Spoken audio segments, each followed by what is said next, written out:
ভাই গতকালকে আমি একটা ভিডিও করছিলাম। আমি আমার ভিডিওতে বলছিলাম যে একজন মহিলা সে বাংলাদেশিদের কাছ থেকে লক্ষ লক্ষ টাকা হাতিয়ে নিছে। কিভাবে হাতিয়ে নিছে? তার বয়স হচ্ছে 32 বছর। সে মালয়েশিয়ান একটা অ্যাকাউন্ট খুলছে, মালয়েশিয়ান গভর্নমেন্টের নামে একটা অ্যাকাউন্ট খুলছে।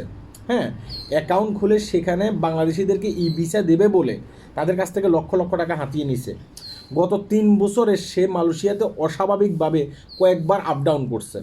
লাস্টে যখন সে মালয়েশিয়াতে ঢুকার পরে মালয়েশিয়ার আইনশৃঙ্খলা বাহিনী তাকে গ্রেপ্তার করছে। তাকে পরবর্তীতে তার কাছ থেকে দেখলো যে সেখানে সে ভুয়ো ওয়েবসাইট খুলে বাংলাদেশিদের কাছ থেকে লক্ষ লক্ষ টাকা হাতিয়ে নিছে। এটা নিয়ে আমি একটা ভিডিও করছিলাম, আমার ভিডিওতে গিয়ে আপনারা দেখে আসবেন। এখন মূল পয়েন্টে আসি। এই ভিডিও নিয়ে আমাকে একজন কমেন্ট করছে, তোকে এটা বলতে হবে না, এটা আমরা সবাই জানি। আমার কথা হচ্ছে যে তুই যদি জানোস তাহলে তুই এটা নিয়ে প্রতিবাদ কর। তুই কীভাবে জানোস? আমার মতো কারোর কাছ থেকে জানোস? হ্যাঁ, হয়তো বা নিউজ হোল্ডার থেকে জানোস, অন্য কিছু থেকে জানোস। তুই যদি সবার ভিডিও নিয়ে এসে এটা বলো যে আমরা এটা জানি, তাহলে সেটা কেমন হবে? কাহিনিটা হচ্ছে কি জানেন, এখানে একটা ছবি দেওয়া আছে, তার ভিডিওতে একটা তার যে ফেসবুকে একটা ছবি দেওয়া আছে। হ্যাঁ, সে আমার ভিডিও নিয়ে এসে এভাবে মানে প্রায় সময় সে কমেন্ট করে থাকে।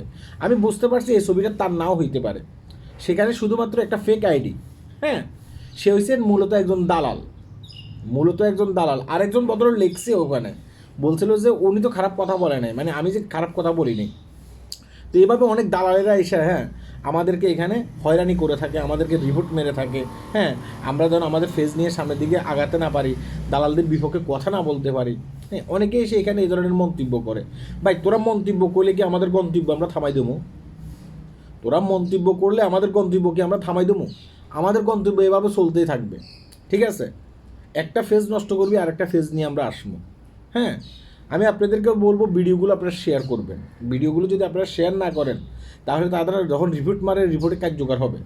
আর আপনারা যদি ভিডিওগুলো শেয়ার করেন, যারা আপনারা ভুক্তভোগী আছেন, অনেক ক্ষেত্রে মালয়েশিয়াতে এসে দেখা গেছে কি আপনাদেরকে অবৈধ করে রাখে, আপনাদেরকে নিয়ে তো কথা বলি। আপনারা যদি ভিডিওগুলো শেয়ার করেন তাহলে সেই ভিডিওগুলো মানুষের দেখবে। হ্যাঁ, মানুষ হয়রানির শিকার হবে না। আর এই দালালদের কথা কেউ শুনবে না। এরা হচ্ছে মূলত দালাল। এদের ব্যবসায়ী হচ্ছে দালালি করা, অন্যের পকেট কাটা।